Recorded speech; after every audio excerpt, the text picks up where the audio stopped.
Hi guys, and welcome back to my channel. In this video, something completely different. First of all, I want to mention that the hum that you're hearing in the background is the motor of the air conditioning in my house where my family is. So since we want to keep them cool, that's going to be an issue during the entire video, but it's not that bad. And also it's about 36 degrees Celsius here. I'm reading out from the wall, and about 56% humidity. So I will get sweaty. It's not from the stress, it's from the heat and humidity. So guys, to make this story short and get to business, I got this package. It came from, as you can see, from VEVOR. It's a commerce site. You can buy tools there and other stuff. But I got into talking with them and they sent me this tool. Now, you know, I don't have many tools in my shop. I'm not very economically endowed, so I usually either buy the cheapest type of tool that I can practically use, and I don't spend that much money on hardware. But they were generous enough to send me this planer. Now, I don't normally do flat stuff, but I do have a lot of projects in mind, especially a project I'm working on right now for future videos. So that's a little bit of a teaser. I do need to plane some wood once in a while to save me time turning. If I'm turning something that is flat, a plank into a bowl or a plate, or even if I want to do some segmenting, having a flat and planed piece of wood is much better than trying to do it with my simpler tools. But it can be done, but it's a lot of work. And this is a foldable planer, so I hope I'll also find a good spot for it in my shop. If it stays this small, once it's assembled but folded, that's going to be really nice. Okay guys, let's start open this up.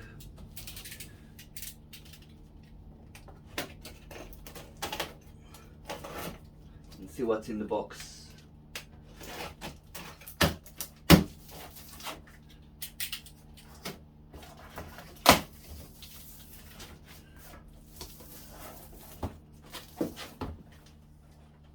So what I'll do, I'll just recount generally what I see, and I'll transfer the pieces to the table pretty much in the order that I'm taking them out of the box. This looks like the leg or the stand part.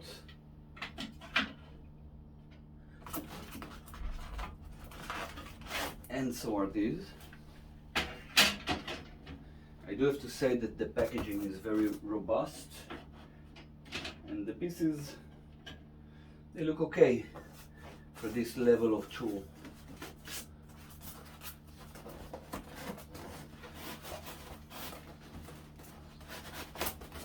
Okay. This looks and feels like an engine block. Even looks like one. And I can keep my drinks cool in here. Too bad it's a little bit broken here. We'll see that no damage has been done. Probably got hit by something. Doesn't look like there's any damage to the sides, so we'll see. So we've got instructions, probably assembly instructions, manual, a few pages, assembly instructions, so on and so forth. So we'll go over those. We've got a small bag here that held the instructions, some rollers, and do I just lift it out? Maybe there's something here. No, I think I'll just have to lift it out. Okay, there's what looks to be carrying handles here on the sides, so I'll just lift it out of the box. And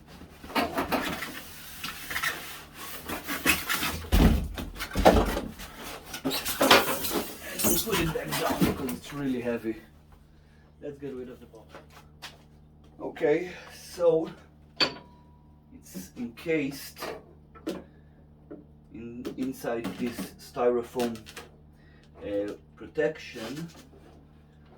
Let's see if there's nothing falling out here. Let's see if there's no other loose parts. I can see there's the cord here, the power cord, and I don't think there are others. No, so just that, and I see some stuff, some pieces here, which I can probably grab out, some handles and some pins, and the customary bolts and so forth. So now what I'm going to try to do is lift this up out of the styrofoam and onto the table. So let me make some room here. There we go. Woo! So guys, as you can see, there's another piece of foam here, of styrofoam, to protect the part of the blade from falling down during shipment. So a few of the things that we see on this side, and then I'll swap it around and we'll see the other side, and then we'll start building the stand for the planer because it has feet. So here you can see that there's a clear sign where the direction of the wood to go in, which is important for people like me who don't know how to use these tools very well. There's the power button, and there's a nice feature to this power button that you can take away this part, the orange part, and then the power button wouldn't work. So it's a nice safety feature. You can store this in a different part of your shop so the kids won't get around and touch this stuff. So that's that. There's here the part where you would put the handle to control the height of the planer, and there's rollers everywhere for easily rolling the wood, and obviously there's some adjustments to be made, and we'll read the instruction and we'll make this work. So on the other side, the only thing that's interesting is the power cord that comes out from here, and there's an attachment for a vacuum cleaner, obviously a very important part when using these kinds of tools.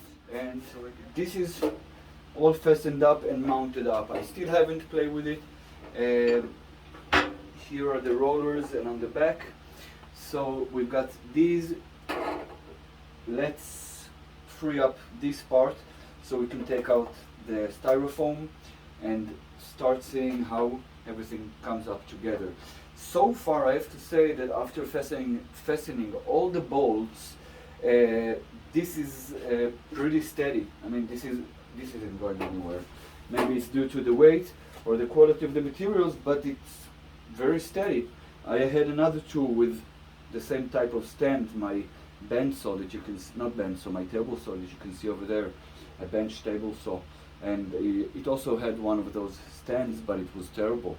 It was moving and shaking and nothing, but this is absolutely steady. So let's go on to the next phase.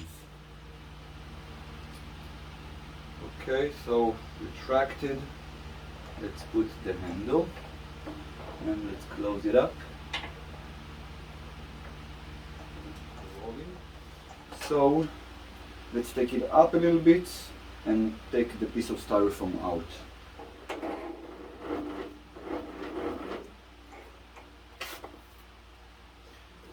I'm going to peel the protective film.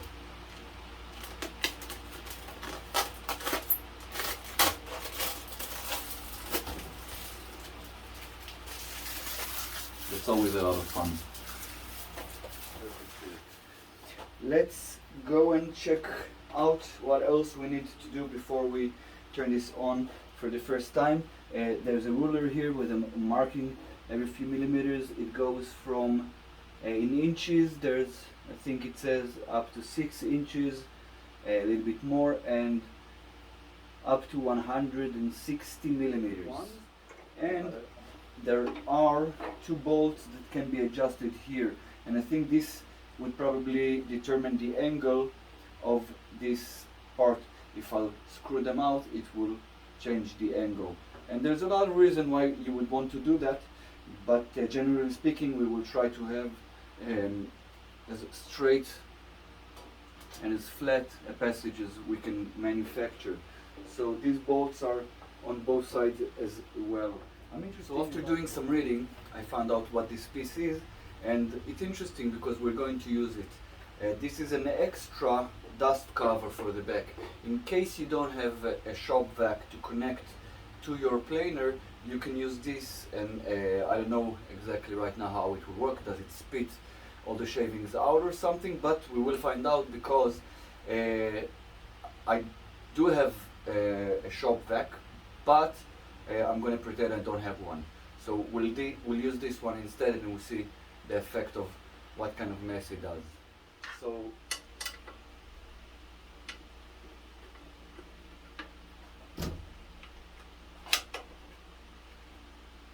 here we go.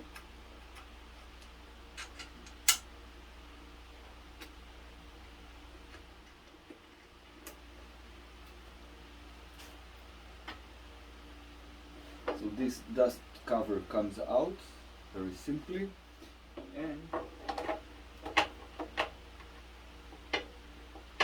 this goes over here, and there's only 2 bolts. There we go. So it's bolted down and ready. And let's check the alignment, of these planes using a ruler. So I think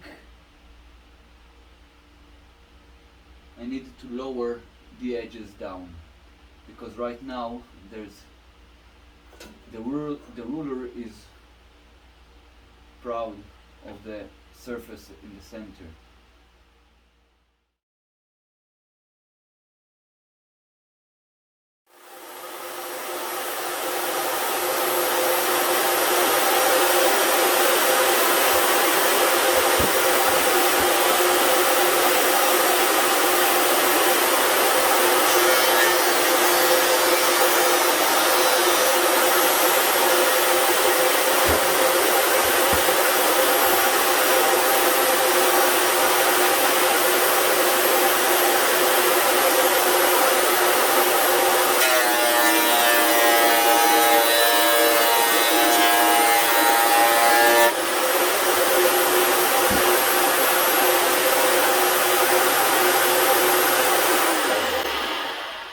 Guys, so again I'm looking at to see how straight the cut was, and again if there are any spaces where the light coming from that way is entering under the ruler, and then I can see it, and again the differences I'm getting are quite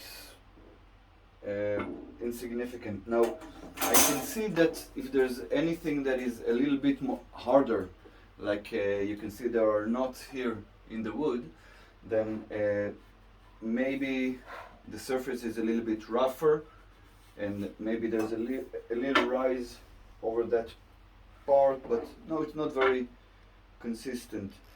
But it's absolutely more than anything that I have right now that can square off stalks of wood. Now normally, again, I would never use this length of wood in my shop.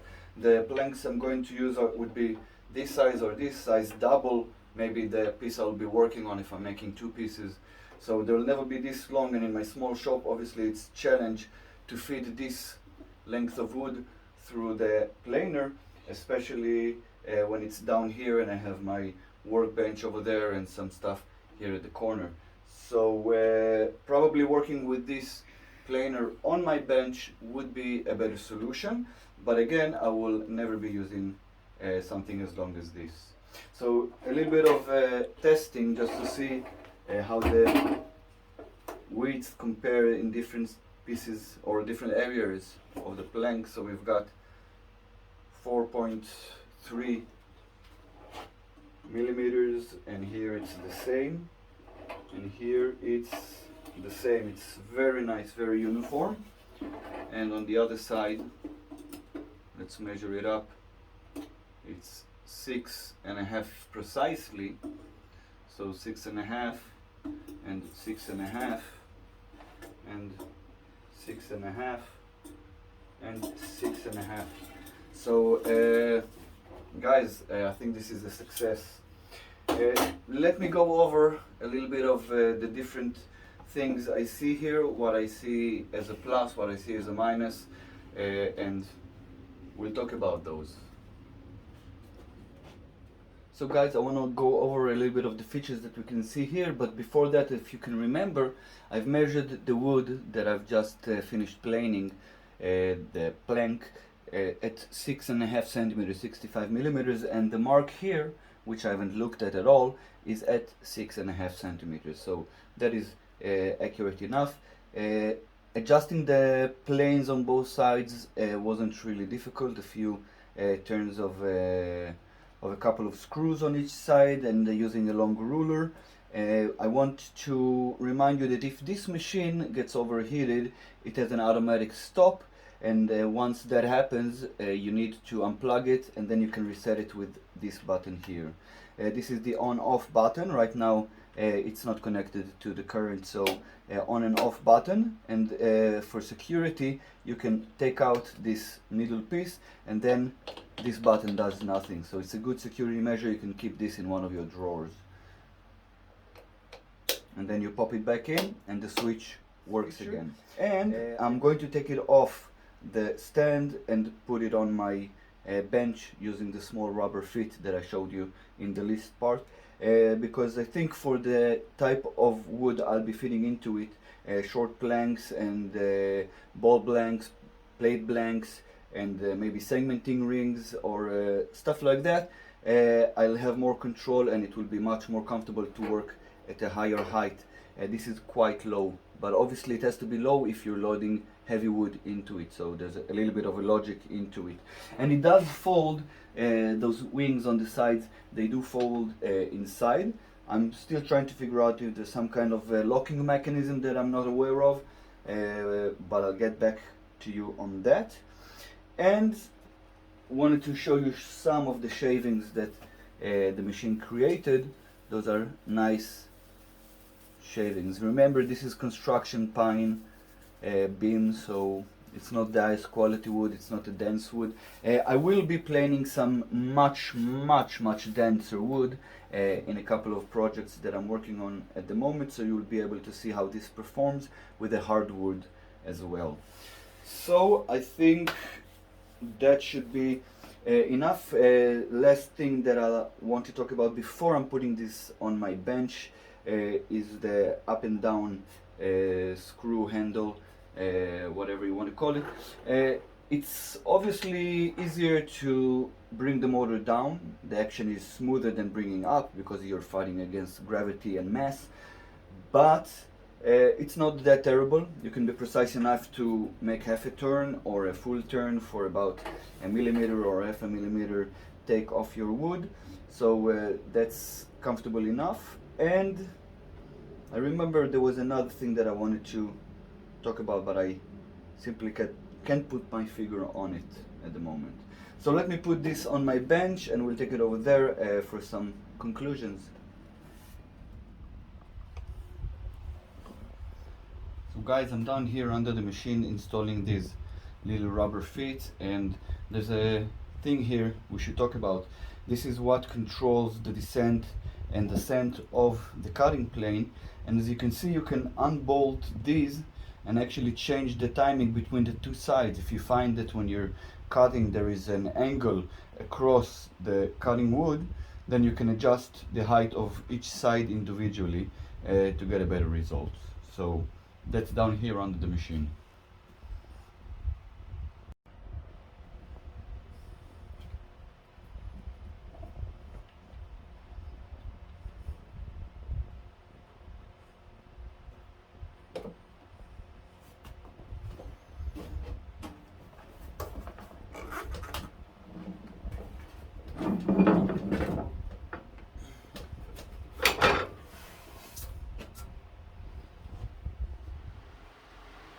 Okay guys, the last few words for this video. So a couple of the issues that I found was the action of the handle. It could be a little bit smoother, and other than that, everything was pretty much on par of what I expected, and beyond that, the quality of the cuts and the ease of the use of the machine. Very simple, anyone can set it up in 30 minutes to 1 hour and get working. So for this video and for this product, I want to also make sure everybody understands that there's two different versions that you can see in the video description. One for the Italian site and one for the American site. You can also see a discount code also in the details. If you use those discount codes in those sites, you will get a $20 discount on the American product and 25 euros discount on the Italian one. So if you want one of these, if the price range is in your range and you need one of those, it would be a good place to start with this kind of tool. So again, for me personally, I'm not going to use the stand, although it is very robust and pretty much does what it's supposed to do. I will be using this mainly on the bench just for my convenience, because I will be using shorter and lighter pieces of wood than maybe a carpenter would. And I think the last thing that we need to do is now stash this away somewhere, and we'll see how I'll fit it in my little shop. Well, I want to thank VEVOR for sending me this planer, very kind of them. And so I want to thank you for joining me for this week's video, and I'll see you back in my shop really soon. One last word, guys, this is where my planer is going to be stored, right here under my small bandsaw and my tool sharpener and some wood waiting to be turned. So there it is. Here's my lathe, here's my ventilation system and my workshop. Okay guys, I'll see you back in the next video.